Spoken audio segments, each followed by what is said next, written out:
X-Mill and X plan to take my furniture after visiting. So I usually get along well with the Mill even though I've split from X for a while, but I guess things have been a bit rocky recently over visits with our son, 1Y, etc. But tell me YTF, when I invited them round to see our baby last week, did Mill start saying to my ex, "Oh, you bought that sofa, didn't you?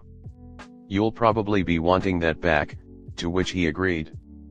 And then they started going round pointing out all my furniture that he helped me collect, which I bought, and saying, "Oh, that's nice too. You really are good at finding deals." Then they discussed how to drive my furniture back to their fully furnished house. I know sounds kind of fair because he bought the sofa, but I only have it because we switched and I gave him mine, which he has since given to a friend. The rest of the furniture is all mine, and he just drove me to pick it up since I bought everything on FB Marketplace, and YK, we were in a relationship, that's kinda what you do. Seriously, why was she starting this? I already get zero financial support from my ex. I can't take him to court because he's a FT student, so can't be made to pay child support where I'm from.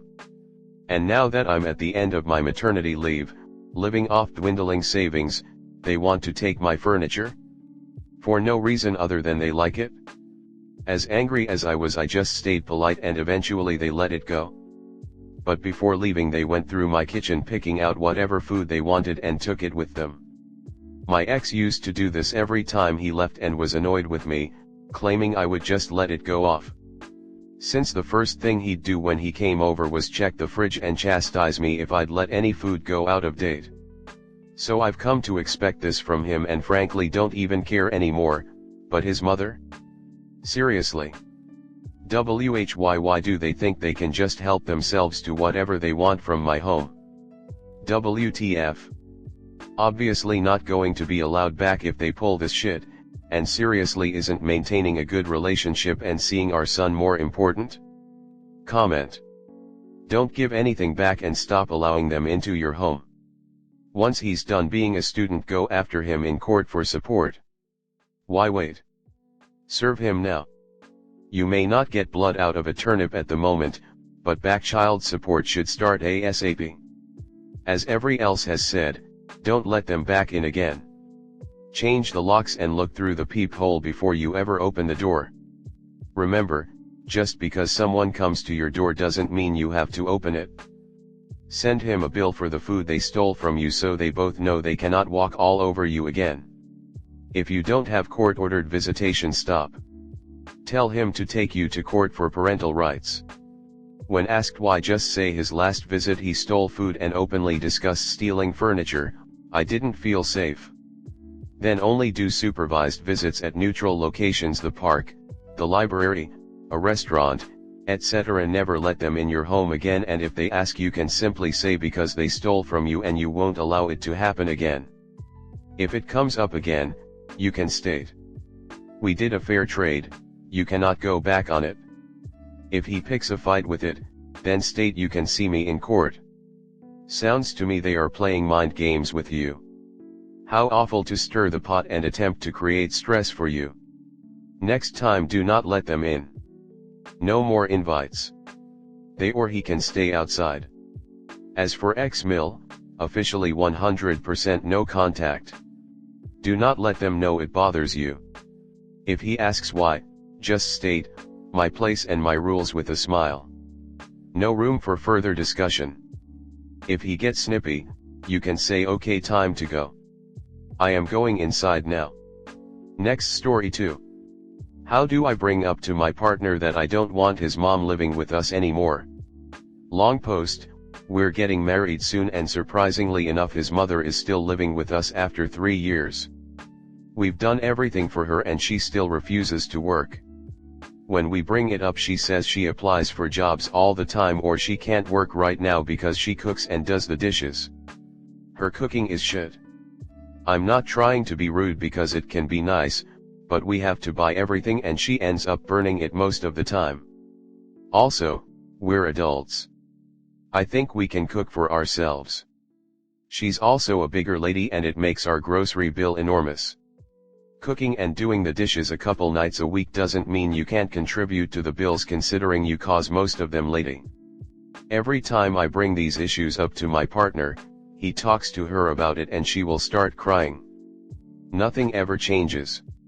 She's always in our business, which is one of the things that annoys me the most. There's also some emotional incest stuff there too. It's strange to me that she has so many children and family members, yet only one of her kids would take her in. The rest hardly talk to her.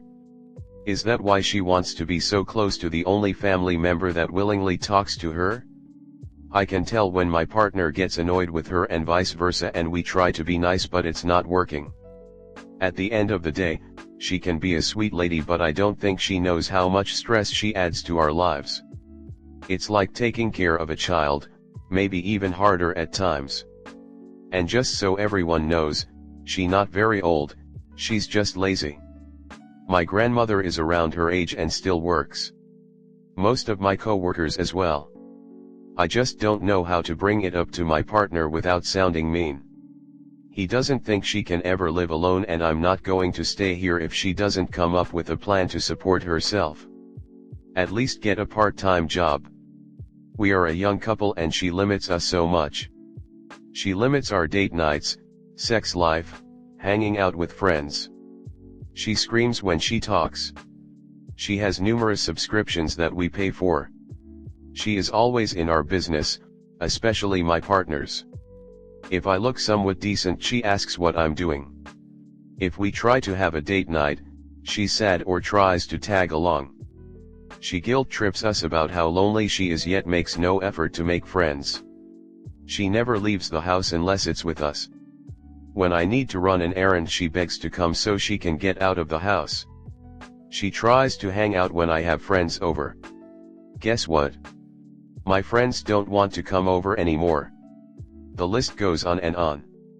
Any advice on how to bring this up to my partner before we get married?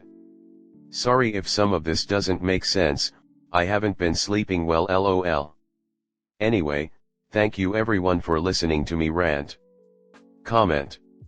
Make sure to let him know if he ever allows her to move back in, whether a month or 25 years after you married, you will pack your bags and leave.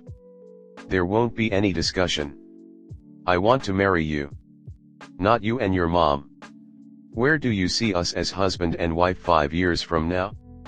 I understand your mom may need assistance and you love her, but we are enabling her by giving her a home and no motivation for her to take care of herself. Perhaps we can put the wedding on hold and give your mom a timeline. If he gives any excuses, respond with "Okay, I understand." Your mom is the priority. I deserve to a priority with my future husband. I may start looking and planning on moving out. I love your mom too, but it is getting to the point of no return. Tell him it's gone on long enough. Either she moves out or you do. It's hard, but you need to know he will put you first, forsaking all others. If he would rather make you uncomfortable than his mommy, you owe it to yourself to get out. He is not her emotional support animal. And give him a time scale. If he chooses you, he'd better, then she has 30 days to get out with no extensions. You have to be strong here. She has walked over you long enough. Do you own or rent the house? Whose name is it in? Next story 3. Mill is nuts, and it might actually be the whole family.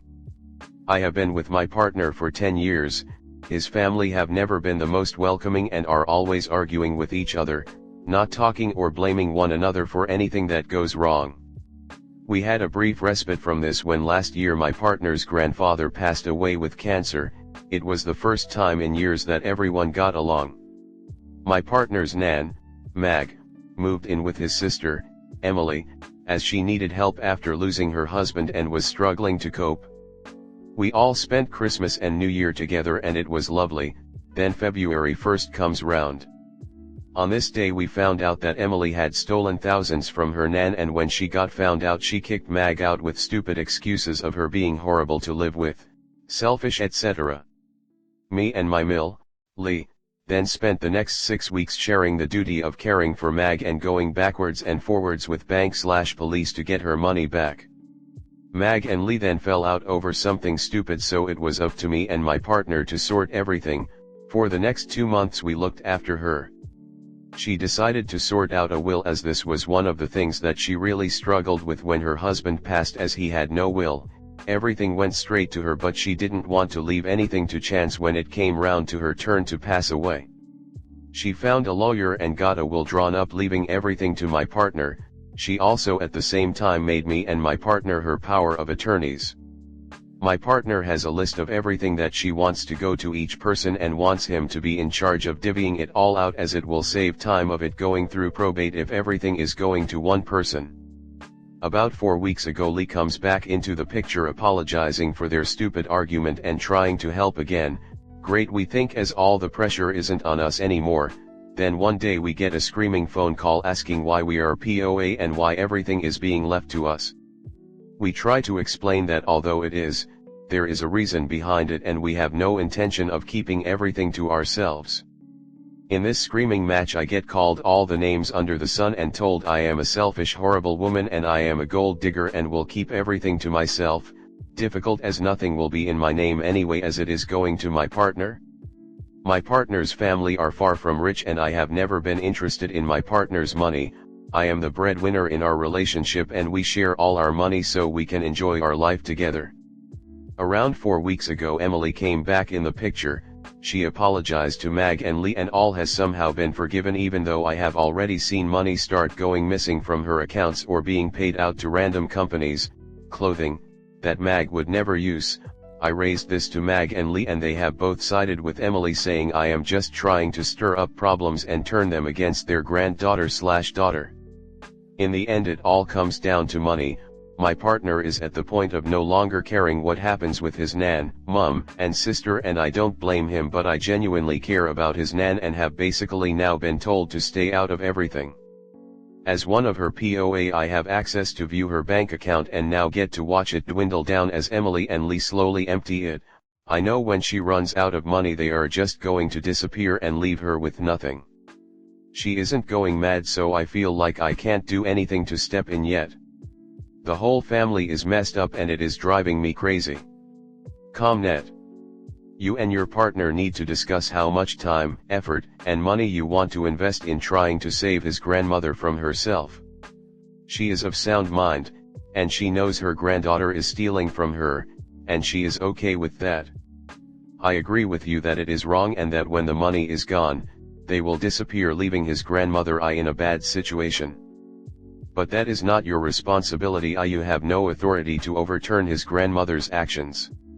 The whole leave all the property to one person and let them give it to others sounds sketchy, because there is no way to compel that person to actually give the property away as the person intended. I would also suggest that if his grandmother is now okay with the mom and granddaughter, and not listening you and your partner, then maybe you and he should wash your hands of the whole mess and let them deal with it. I know this isn't what you want to hear. But your partner's grandmother is choosing poorly and she is allowed to do that until she is declared mentally incompetent. This is not you and your partner's responsibility, and you and your partner will be dragged into the mess unless you both decide to opt out of all of it. I say this because I lived it with my own family. You can't fix crazy and you can't fix dishonest people, and most of all, you cannot force someone like grandma to make better decisions. Grandma is an adult and responsible for her own actions and the consequences of those actions. She doesn't want your help. Disengaging is the only way to keep your sanity, because you aren't in a position to fix any of it, because grandma will cover and support granddaughter no matter what she does. Sit down with grandma and tell her you no longer want to be her POA/beneficiary. You know she is being ripped off by daughter and granddaughter and she is choosing to allow it. You can't stand by and watch because it upsets you, and you aren't going to clean up the pieces once she is broke and they abandon her. Offer to pay for a lawyer to change everything to the daughter and wash your hands of it all.